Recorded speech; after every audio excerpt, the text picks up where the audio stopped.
Publisher journey. Just want to do this audio version. Okay, longer talk version. Let's just say. Let's try it out. Publisher journey. Publisher podcast per se. So today I sent offers to about 9 writers to do top 10 article about the best tourist attractions and things to do in their city. Okay, that are classic, ideally speaking. Okay, that are popular by the masses, because I want, people to go to the most popular ones, because people are also searching for top 10 popular places in Los Angeles, top 10 popular places in Hawaii, New York, whatever, wherever, right? So I want the popular places specific. I don't want no unique place, Please don't do that. That's not what I'm requesting. I'm looking for the top 10 popular. Now, if it's an unknown city, sure, go ahead, pick some unique places. That's fine. But try to still pick the popular ones, please. Okay, having said that, another thing I want to talk about, man, I'm going to be honest with you guys. If you ever venture in the publishing industry, become a publisher, or working in the industry some way, it can get hectic, because there's so many people you work with. I know it's all online, but still, it gets hectic. A lot of work, a lot of messaging really is the biggest, in my personal opinion, the biggest pain sometimes, especially when the communication is not necessary. Okay, and this doesn't happen all the time. I would say 90-80% of the time is simple with everyone, but there's 10 to 20% per se, 10% per se. They ask a question I don't know why some people just constantly ask you questions asking questions is fine if it makes sense but if it's just I don't know, some people just ask questions when the instructions are already sent. There needs to be no more questions regarding it.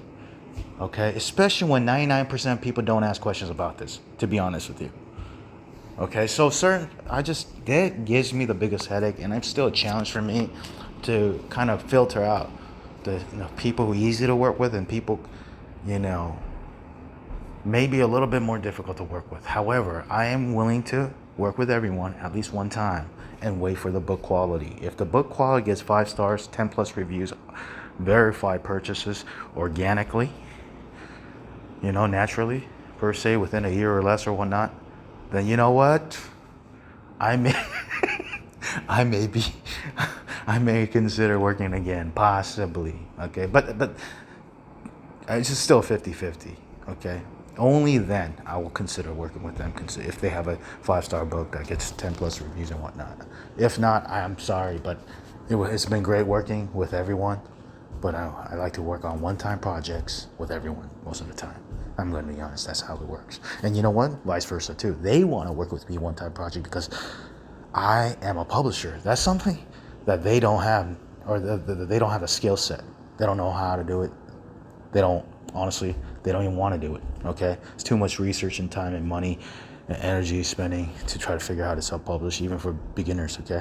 For masses, okay? So it's a great, unique opportunity, alternative way to get published and put your name on the map still for all the platforms out there, maybe even more than you would self-publishing yourself, because you may not reach out to all the mediums, all the platforms out there like I would as an independent publisher who does reach out to as many platforms as we can, right?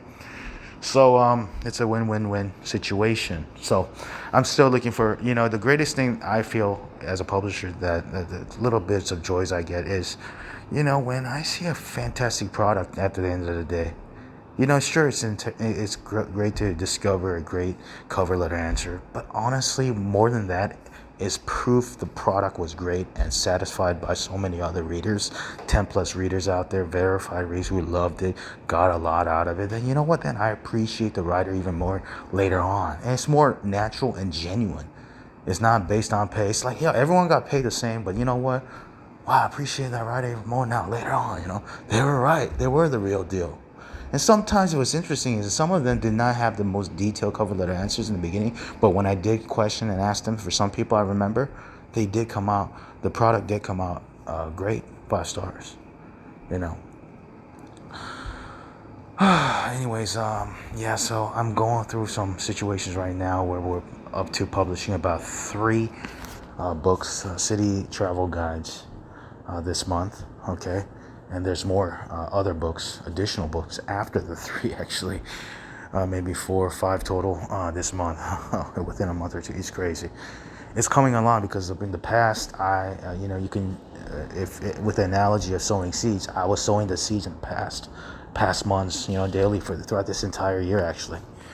Now maybe reaping time per se. For the first 6 months I was sowing. I haven't been hiring as much book writers per se, but I've been hiring a lot of top 10 article writers for YouTube videos because I've shown that's getting a little bit of monetization, and I like it, making money on YouTube. Finally, after 10 plus years of doing YouTube, uploading 2,000 videos on my channel for YouTube, HowExpert, finally making just barely $50 a month. But you know what?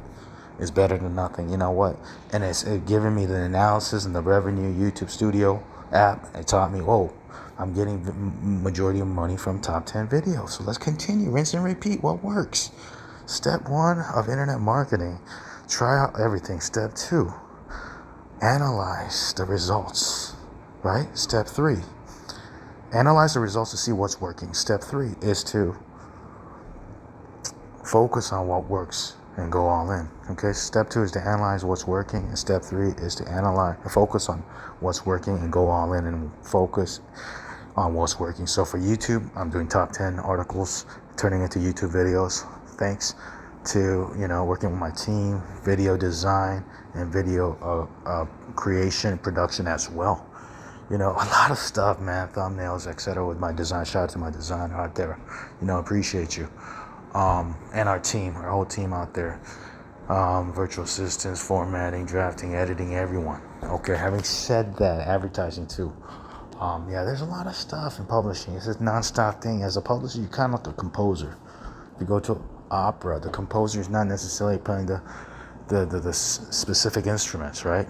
But he does know when the instrument should be played, which instrument should be played at what time, and not to be played, and etc. So he's composing it. It's a beautiful music at the end of the day, and you kind of have to do that over and over again for the entire process of publishing one book, and you just rinse and repeat. In my personal opinion, I think one needs to do, the everyday average Jane needs to do 100 plus books. Okay, 100 plus books if you're a publisher. Okay, and it's possible. With a budget of about, I don't know, who knows? You can make up your own budget times 100. Okay, if you want to see as a business, I think 100 plus books is kind of essential. If I had to start over again, I would invest in 100 plus books. It would be risky, but I would really focus on what kind of niches are great. Ideally 1,000 or less competition on Amazon first, because I want to go with the unique ones that stand up on top of the search engines organically first and foremost. I don't want to be too unique, but at least 1,000 or less results is great. That's how I will focus on. I don't really care about the BSR. I mean, people talk about it, so ideally they say BSR of 50,000 or less, 100,000 or less is great. Best-selling rank. Okay, just take a look at that with the software called KDP Spy. Other than that, I'm just rinsing and repeating currently in my situation, just hiring writers, but instead of book writers, I'm going with article writers first. And if they do an excellent and above and beyond job, organized, systematic, structured, in my style way, that's simple, not too much, you know what I mean? Simple, classic, and awesome 5-star quality in the article, then I will consider for a book. If not, I'm sorry. It's been great working with you. I still give you 5-star review. If you can do the same, I appreciate it. Thank you. Take care. That's how I have to do it. I want 5-star books, but in order to do that, we gotta do 4-star articles. How do I know that? Sometimes just by looking at it, how organized, but sometimes by looking at the video, how many likes does it get? Proportional to the views compared to other videos. The ones that stand out, I might have to consider for the book project. Okay, so that's pretty much it. What else on?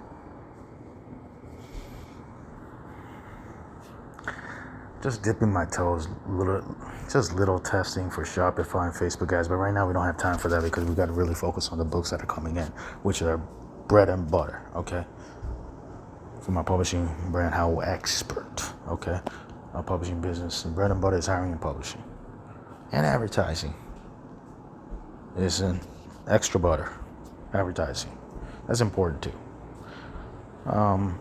Amazon ads is simple for me because a lot of times you set it and forget it a lot of times. Yeah, you do pause ads and change bits, but I don't do it that much. I create and set it and forget it for one time. When the book is published, launch, I do that one time. It's good. There's a lot of talking for 10 minutes, man. It feels like an hour for me. What else? What else about publishing?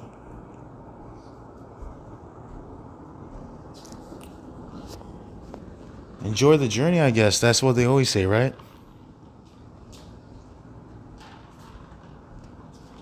Enjoy the journey.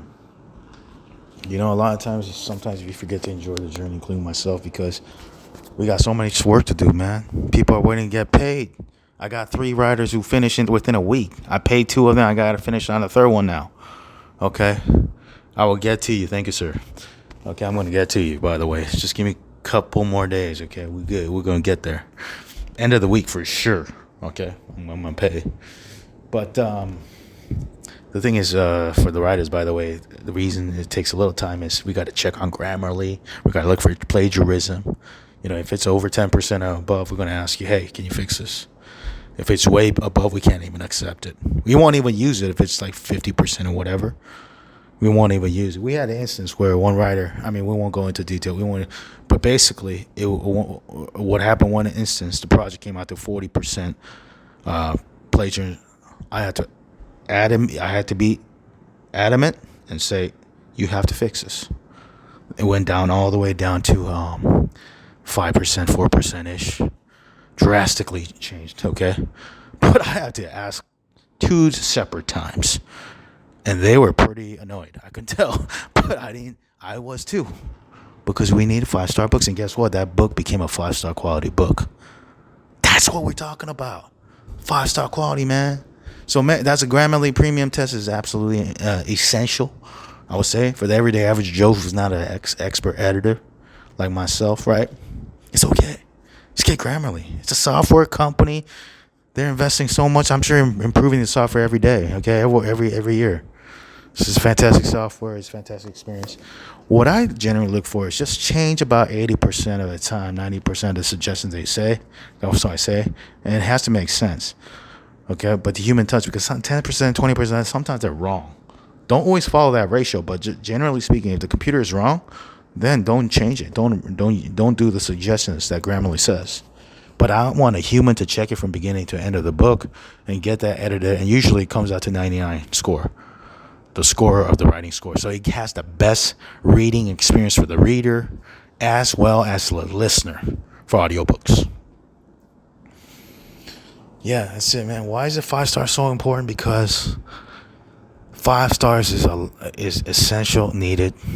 It's what you need for the book to stay alive and afloat for the long run.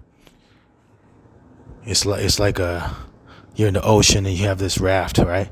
Or you're holding on to something, lifesaver, whatever. You're holding on to it. Like, you need a 5-star for the last long run, or else, I believe 1, 2, 3 stars. No one's gonna read those books because there's always gonna be 5-star books that come out, 4-star books that come out. 4 stars are okay too, but 5 stars are even better. 4.6, 4.5 and above is ideal. But if it's even closer to 5, the better. Not everyone has 5 plus, but anything 4.5 plus, I think would be pretty good. That's a 90%.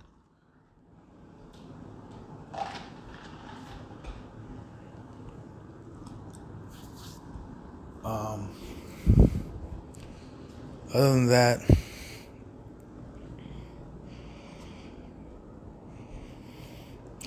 yeah, I've been kind of slowing down in terms of hiring book writers because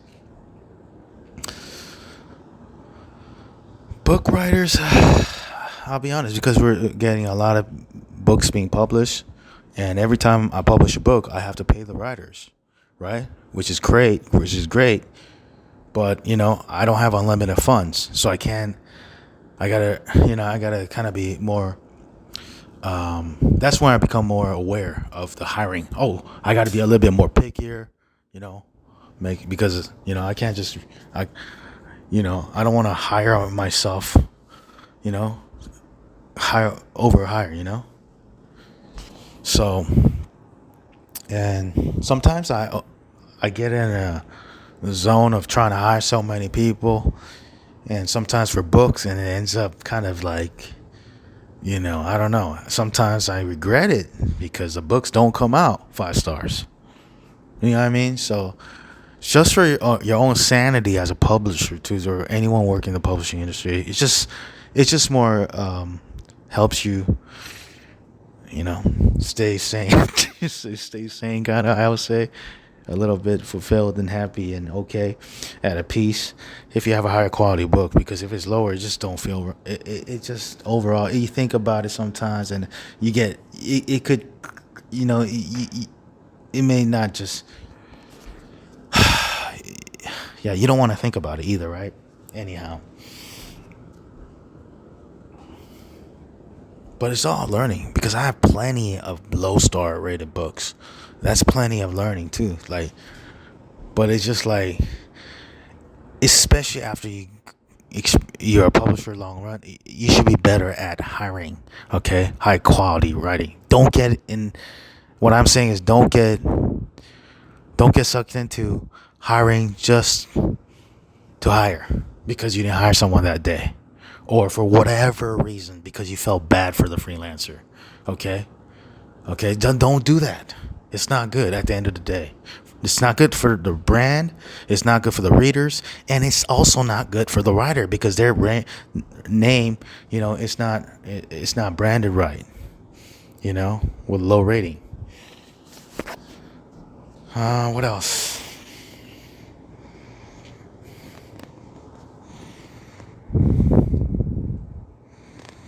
So what am I going to continue to do for the future for publishing?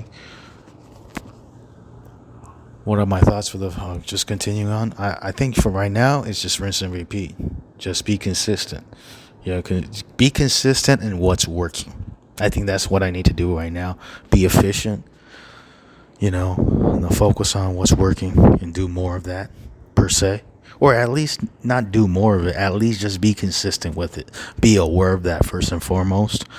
What's working, and just be consistent at it. I think being consistent is even more than doing more. Is more important than doing more. Because if you're just consistent, you are doing more. Okay?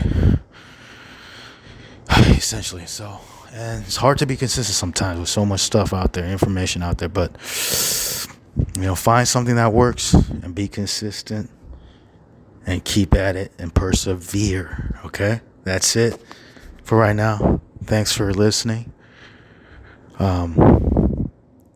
Thank you, and I'll talk to you soon. Take care. Bye. That's how I have to do it.